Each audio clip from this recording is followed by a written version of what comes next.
Professor VK. സുബൈദയുടെ ആദ്യ കൃതി ഉരുവങ്ങൾ ഒഴിഞ്ഞുപോയ ഇടങ്ങൾ പ്രകാശനം ചെയ്തു.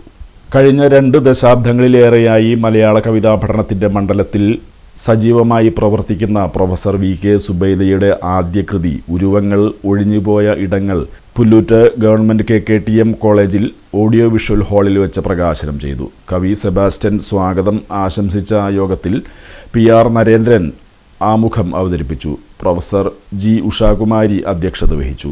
ടീച്ചറെ നിരന്തരം ശകാരിക്കുമായിരുന്നു. ആ ഒരു സ്വാതന്ത്ര്യം ഞങ്ങൾക്കിടയിലുണ്ട്. ടീച്ചർ ഈ പറയണത് എഴുതൂ, അല്ലെങ്കിൽ അത് തോന്നണതൊക്കെ എഴുതി ഇങ്ങനെ കൊടുക്കാമെന്ന് പറയല്ലേ, സമയം കളയല്ലേ എന്നൊക്കെ പറയുമായിരുന്നു. ടീച്ചറുടെ ഒരു താല്പര്യ വിഷയമായിട്ടുള്ള പൊതു കവിതയുടെ ഭാവുകത്വത്തെ പിടിച്ചെടുക്കൽ എന്നെ ഒറ്റ വാക്കിൽ പറയാനാവില്ല. എങ്കിലും അത്തരത്തിലുള്ള ഒരു ശ്രമം എവിടെയെങ്കിലും ഒന്ന് ഒരു ഫലപ്രാപ്തിയിൽ എത്തുക എന്നുള്ളത് എൻ്റെയും ഒരു ആഗ്രഹമായിരുന്നു. എനിക്കും ഒരു ലക്കും ലഗാനും കിട്ടാൻ അത്തരം എഴുത്തു. കവി P. രാമൻ പുസ്തകം പരിചയപ്പെടുത്തി.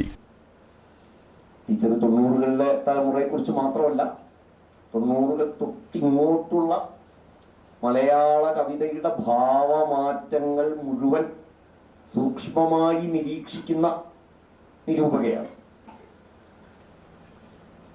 ഈ പുസ്തകത്തിൽ സെബാസ്റ്റ്യൻ ഞങ്ങളുടെ തലമുറയുടെ മുന്നേ പോയ അതിലൊരു ഏറ്റവും ആദ്യത്തെ ആളാണ്. 90കളുടെ തലമുറയിലെ ഒരു മുന്നണി പോരാളിയാണ്. സെബാസ്റ്റ്യന്റെ കവിതകളെ കുറിച്ചുള്ള ലേഖനത്തോടു കൂടിയാണ് ഈ പുസ്തകം തുടങ്ങുന്നത്. KH ഹുസൈൻ പുസ്തക പ്രകാശനം നടത്തി. ഇപ്പോൾ എൻ്റെ നാട്ടുകാരായിട്ടുള്ള സെബാസ്റ്റ്യൻ ഉണ്ട്, ബക്കർ മേത്തലുണ്ട്, ഒത്തിരി കാലങ്ങളായിട്ട് കാണുകയും ഇടയ്ക്കൊക്കെ വായിക്കുകയും ചെയ്യുന്ന ഒന്നാണ്. എന്നാൽ പോലും ഇവരെ കുറിച്ച് പോലും അത് വായിക്കുമ്പോൾ കണ്ടെത്താത്ത കാര്യങ്ങൾ കണ്ടെത്താൻ സഹായിച്ചൊരു പുസ്തകമാണ് എന്നെ സംബന്ധിച്ചിടത്തോളം. മറ്റ് കവികളെ കുറിച്ച് ടീച്ചർ എഴുതുമ്പോൾ ചില വരികൾ ഉദ്ധരിച്ചുകൊണ്ട് എഴുതുമ്പോൾ എനിക്ക് പലപ്പോഴും തോന്നിയിട്ടുള്ളത് ആ കവികൾ എഴുതിയ കവിതാശകലങ്ങളെ പോലെ തന്നെ മനോഹരമായിട്ടുള്ള കവിത ആയിട്ടാണ് ടീച്ചറിൻ്റെ എഴുത്ത്. രണ്ടും ഒരേപോലെ മനോഹരമായിട്ടുള്ള എഴുത്ത്.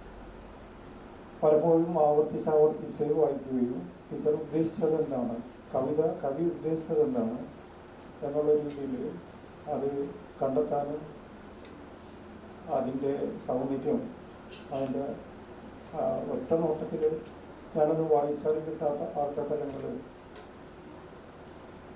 അതിനെ അവലോകനം ചെയ്യാനും. പ്രശസ്ത കവി P. രാമചന്ദ്രൻ പുസ്തകം ഏറ്റുവാങ്ങി. PS. മനോജ്, ധന്യ ഇല്ലത്ത് എന്നിവർ സംസാരിച്ചു. ഡോക്ടർ പ്രിയദർശിനി MS നന്ദി പറഞ്ഞു. തുടർന്ന് കവിതാ നിരൂപണത്തെക്കുറിച്ച് പാനൽ ചർച്ച നടന്നു.